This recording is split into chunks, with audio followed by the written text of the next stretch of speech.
ابھی میں بصد احترام گزارش کروں گا کوہاٹ یونیورسٹی سے تشریف لائے ہوئے اسسٹنٹ پروفیسر شعبہ علوم اسلامیہ کوہاٹ یونیورسٹی ڈاکٹر فرحاد اللہ صاحب، آپ سے التماس کرتا ہوں کہ آپ تشریف لائیں اور آج کے اس موضوع کے حوالے سے اظہار خیال فرمائیں۔ بسم اللہ الرحمن الرحیم۔ کہتے ہیں کہ ظہر کے بعد کا جو سیشن ہوتا ہے نا، اس میں لوگوں کو جگانا ایک بہت بڑا کام ہوتا ہے، تو آپ سو تو نہیں رہے نا؟ میرے خیال سے امت مسلمہ کو ابھی سونے سے جاگنا چاہیے، کیونکہ حالات جب اس نہج تک پہنچ جائے کہ جہاں بچے تڑپ رہے ہوں، مسجدیں ویران ہو رہی ہوں، آبادیوں کو گرایا جا رہا ہو، یوں سمجھ لیجیے کہ وہ نسل کشی ہو رہی ہو پوری، تو پر امت کو جگانا بہت ضروری ہے۔ امت کو سونے نہیں دینا۔ اس وقت کی جو صورتحال ہے پوری دنیا میں اور خصوصاً مشرق وسطیٰ میں، جہاں کی ہمیں میڈیا کے ذریعے سے جو خبریں پہنچتی ہے، آپ لوگوں نے بھی دیکھی ہوگی، رمضان المبارک میں، رمضان کے بعد عید کے دنوں میں، اس سے پہلے 7 اکتوبر سے لے کر آج تک، تو اگر جب بھی میڈیا پہ نظر پڑتی ہے تو وہ دن انسان کا بہت بجھا سا وہ بس جاتا ہے، کسی چیز کو کہانی کی وہ نہیں ہوتی۔ اور یقیناً جو ہمیں ایک مذہبی طور پہ ہماری جو دینی تربیت ہے مسلمانوں کی، اس میں یہی ہے کہ اگر مشرق میں ایک مسلمان کو تکلیف ہو تو مغرب والے کو درد محسوس ہوتا ہے۔ وہ شاعر نے کیا خوب کہا ہے کہ خنجر کسی پہ چلی تڑپتے ہیں ہم امیر، سارے جہاں کا درد ہمارے جگر میں ہے۔ تو مسلمان کو تو ایسا ہونا چاہیے۔ اور ابھی جو فلسطین کا مسئلہ ہے، ابھی جو غزہ کے مسلمانوں کا مسئلہ ہے، اس میں تو مجھے میں یہ نہیں کہتا کہ ہم احساس نہیں ہے، یقیناً احساس ہے، لیکن اس کے خلاف جو کوئی بھی پروپیگنڈا کر رہا ہو، ہمیں اس کو سمجھانا چاہیے۔ یہ بہت اہم موضوع ہے، یقیناً لاکھوں لوگوں کی موت اور حیات کا مسئلہ ہے، اور ہم سب مسلمانوں کو، پوری دنیا کے مسلمانوں کو اس پہ اکٹھا ہونا چاہیے۔ بلکہ آپ لوگوں کے علم میں ہے کہ مغربی دنیا میں بھی بہت ساری جگہوں پہ فلسطین کے مسلمانوں کے، غزہ کے مسلمانوں کے حق میں ریلیاں نکالی گئی ہیں۔ ان لوگوں کو بھی احساس ہے، ظاہر ہے پوری دنیا میں انسانیت کی ہر جگہ پہ انسانیت پائی جاتی ہے، لوگوں کے اندر وہ محسوس ہوتا ہے۔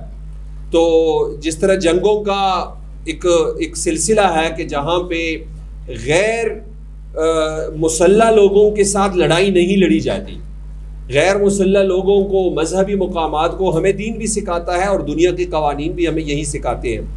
تو بہرحال یہ ہے کہ ابھی سوشل میڈیا کا جو دور ہے، ہمیں کسی پروپیگنڈے کا ساتھ نہیں دینا چاہیے۔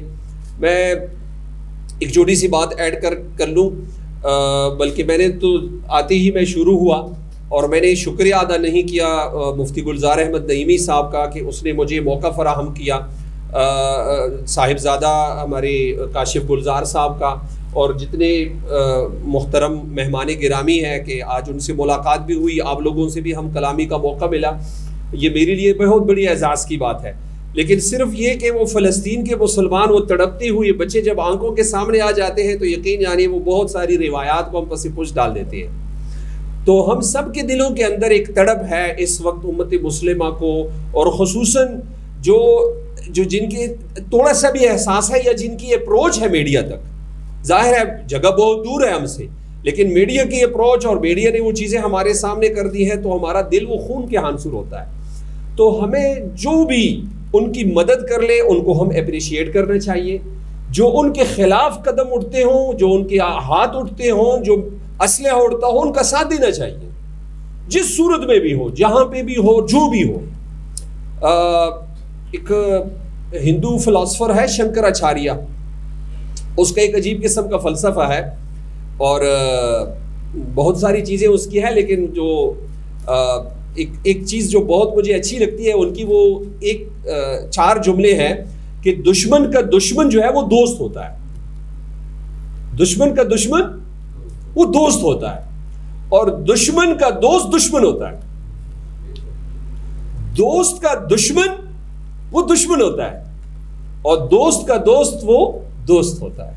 تو یہی صورتحال ہے اس وقت مشرق وسطیٰ میں.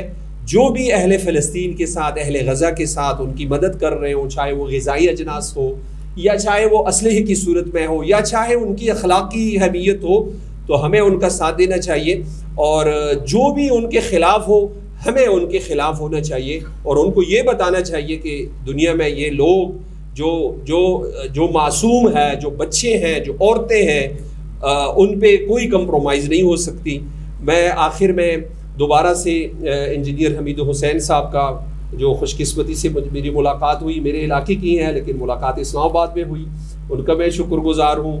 مفتی گلزار احمد نعیمی صاحب کا، اور جتنے آپ سامعین حضرات ہیں، میں آپ سب کا شکر گزار ہوں. خصوصی اپنے شاگرد تو نہیں، میرا دوست ہی ہے، گلزار صاحبزادہ ہمارے کاشف گلزار صاحب کا، کہ انہوں نے یہ پلیٹ فارم مہیا کیا اور میں نے اپنی دل کی آواز تک پہنچائی. مجھے نہیں پتا کہ میری باتوں میں ربط تھا یا بے ربط میں نے باتیں کہیں، لیکن میری آواز یا میرے جو درد تھا وہ میں نے آپ کے سامنے رکھ دیا. اور اللہ تعالیٰ سے یہ دعا ہے کہ ہمیں مظلوموں کی حمایت اور ظالم کے خلاف ہمیں ہمیشہ کے لیے اٹھ کھڑے ہونے اور ان کی مدد کرنی چاہیے، مظلوموں کی اور ظالم کے خلاف. وآخر دعوانا الحمدللہ رب العالمین. ہمارے درمیان موجود ہیں سینئر نائب صدر جماعت اہل حرم پاکستان میجر محمد سہیل عالم صابری. آپ سے گزارش کروں گا کہ آپ تشریف لائیں اور آج کے سیمینار کے حوالے سے اپنے کلمات سے نوازیں. السلام علیکم ورحمۃ اللہ وبرکاتہ. استاد اساتذہ کرام یہاں موجود ہیں، ڈاکٹر صاحب بہت سلام، ایم این اے صاحب موجود ہیں. مجھے حکم ملا ہے صرف 5 منٹ، میں بھی صرف دل کھول کے رکھ دوں 5 منٹ میں. ہم امت کو 1967 سے تلاش کر رہے ہیں جب فلسطین بنا تھا. دیر ور 69 کنٹریز جو فلسطین کے ارد گرد تھی، آج تک مجھے امت نہیں ملی. 67 کنٹریز کچھ نہیں کر سکی، 69 کنٹریز 67 سے آج تک. ہم سب سے ویسٹڈ انٹرسٹ کی بات کرتے ہیں. کل افغانستان سے پرسوں پہلا جو کنسائنمنٹ تھی وہ چلی گئی ہے منرلز کی پروفیسر صاحب، اور وہ یورپ چلی گئی ہے. تو ایران کے تھرو گئی ہے افغانستان کے طالبان. کتنی اچھی بات ہے، کم از کم وہاں پہ اب انہوں نے ہاتھ ملا کے ایک طرف ہم امت کی طرف جا رہے ہیں. لیکن جو حقیقت ہے اس وقت بھی فلسطینی رو رہے ہیں. اگر ہم انتظار ہے ہمیں، میرے خیال میں ایران نے جس طرح پہلی بات کاشف صاحب نے کی، لیکن کیا اب ہم کم از کم کے اوپر آگے ہیں؟ کاشف گلزار نے یہ کہا کہ اگر ایران نے کچھ بھی نہیں کیا تو کم از کم انہوں نے کھڑے تو ہوئے ہیں. تو آج ہماری امت کی حالت یہ ہے کہ ہم کم از کم کے اوپر آگے ہیں. خالد بن ولید کی تلوار ختم ہو گئی ہے، اور یہ بالکل صحیح بات ہے کہ ایران کی جو اس نے ان کے اوپر میزائل داغے ہیں ڈیماسکس کے بعد، اور کچھ اس کی بات ہے یا نہیں ہے، ایک ڈیٹرنس ضرور کریٹ ہو گیا ہے وہاں پہ. ایک یہ ضرور پتہ لگ گیا ہے کہ مسلمان قوم بے شک غفلت میں ہے، بیچارے بری حالت پہ ہیں، لیکن اگر اپنی وجہ سے بھی کسی بھی وجہ سے انہوں نے اٹیک تو کر دیا ہے. میں صرف آخری بات یہ کہہ کے اجازت چاہوں گا کیونکہ وقت بہت کم ہے. اس وقت امت میں کسی اور چیز کی کمی نہیں، وسائل بے انتہا، نمازیں مسجدیں نمازیوں سے بھی ماشاءاللہ رمضان گزرا ہے بھری ہوئی تھی. جہاں تک تعلق ہے فقہ بھی ہم سب فقہ ایک ہی ہیں. میرے پاس بیٹھے ہیں، ہم سب ایک دوسرے کو اب گلے سے لگا رہے ہیں، کوئی لڑائی جھگڑا اتنا نہیں ہے. لیکن اگر کمی ہے تو حضرت عمر فاروق رضی اللہ تعالیٰ کی وہ جو جذبہ تھا وہ نہیں رہا ہم میں. ہمارے پاس کوئی لیڈر اس وقت کی عالم اسلام میں نہیں موجود جو امت کے لیے کھڑا ہو کے اسرائیل یا امریکہ یا فور دیٹ میٹر کسی کے خلاف بھی کھڑا ہو جائے. ہم سب ویسٹرن انٹرسٹ کی بات کر رہے ہیں. مجھے کیا چاہیے؟ مجھے بھی ڈالر چاہیے کسی بھی طرح.